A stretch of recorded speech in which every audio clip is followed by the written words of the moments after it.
Siasat licik pembunuh mahasiswi Ubaya Angelin terkuak, 2 minggu kuasai STNK mobil lalu bujuk ini. Siasat licik Rohmat Bagus Apriyatma, 41, sebelum membunuh mahasiswi Universitas Surabaya, Ubaya, Angelin Natania diungkap ayah korban. Ternyata sebelum menghabisi nyawa Angelin Natania, Rohmat Bagus Apriyatma sudah merencanakan mengusai mobil expander milik keluarga yang biasa dipakai mahasiswi Ubaya tersebut. Bambang Sumarjo, ayah dari Angelin mengungkapkan 2 minggu sebelum Angelin menghilang, Rohmat sudah memegang surat tanda nomor kendaraan, STNK, mobil expander milik keluarga. Bambang menduga bahwa surat kendaraan tersebut direbut oleh pelaku agar Angelin setuju untuk memberikan mobil tersebut kepada Rohmat sebagai jaminan pinjaman. Semuanya terlihat seperti sudah direncanakan. Pakaian yang dikenakan oleh anak saya terlihat baru. Sepertinya dibeli oleh pelaku. Hal ini menunjukkan bahwa pelaku telah melakukan segala upaya untuk mendapatkan mobil tersebut, ujar Bambang kepada Surya, Co. ID, Jumat, 9 Juni 2023, malam. Dengan dasar itu, Bambang menuntut agar Rohmat dijerat pasal tentang pembunuhan berencana karena tragedi yang menimpa putrinya telah direncanakan pelaku jauh sebelumnya.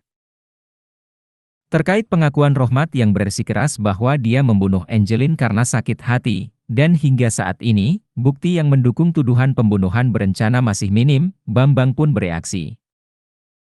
Saya mendengar pernyataan dari pelaku bahwa dia hanya spontanitas dalam membunuh anak saya. Saya merasa hal itu sangat tidak masuk akal, mengingat sebelumnya dia telah mengincar kendaraan kami. Hal ini dapat dibuktikan dengan hilangnya STNK 2 minggu sebelum kejadian ini, ungkapnya. Mungkin dia menghadapi masalah keuangan dan terdesak sehingga merencanakan tindakan ini, imbuhnya.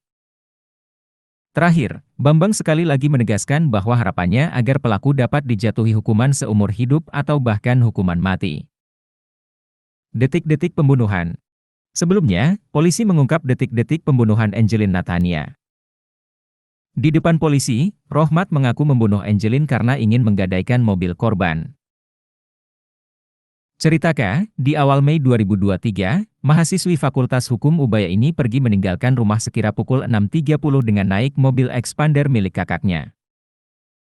Mahasiswi semester ke-6 ini pamit ke mamanya hendak mengikuti ujian di kampus. Di tengah perjalanan mampir ke sebuah kafe milik Rohmat di kawasan Rungkut. Mereka kemudian pergi sarapan di sebuah rumah makan. Sesudahnya, Rohmat mengantar Angelin ke kampus. Keduanya kemudian berpisah.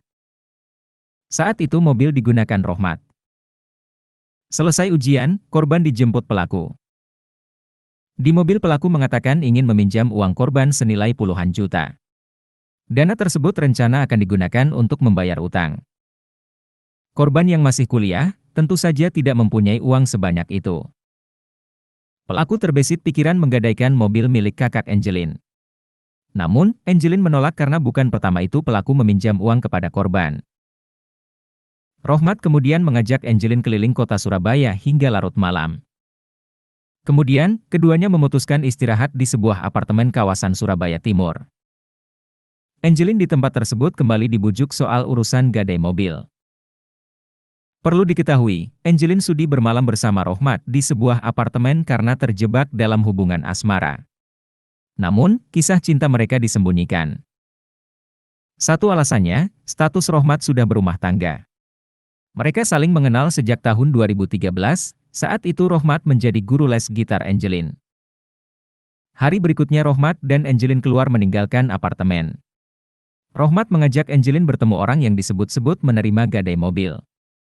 Angelin marah memberontak ingin pulang.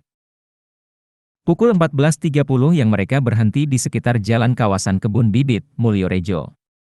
Mereka bertengkar. Kejadian ini diketahui warga sekitar, ungkap Kapolrestabes Surabaya Kombes Pol Pasmarois. Angelin saat itu gregetan dengan Rohmat. Angelin mencela kelakuan Rohmat. Hal ini membuat Rohmat emosi. Tangan Angelin diikat ke belakang lalu lehernya dicekik. Tak sampai di situ, leher Angelin dijerat dengan sabuk pinggang hingga tewas. Praktis, Angelin meninggal di dalam mobil. Lalu tersangka pergi ke rumah mertua mengambil koper dan sempat membeli tali raping. Korban dibungkus dengan plastik wrapping, terang pasma. Sekira pukul 20.30 Rohmat memutuskan membuang jenazah Angelin di luar kota Surabaya. Semula hendak dibuang di Batu. Namun, karena di sana tidak ada tempat sepi, akhirnya perjalanan dilanjutkan ke arah Cangar, Mojokerto. Akhirnya pelaku memutuskan membuang jenazah di kawasan hutan Gajah Mungkur.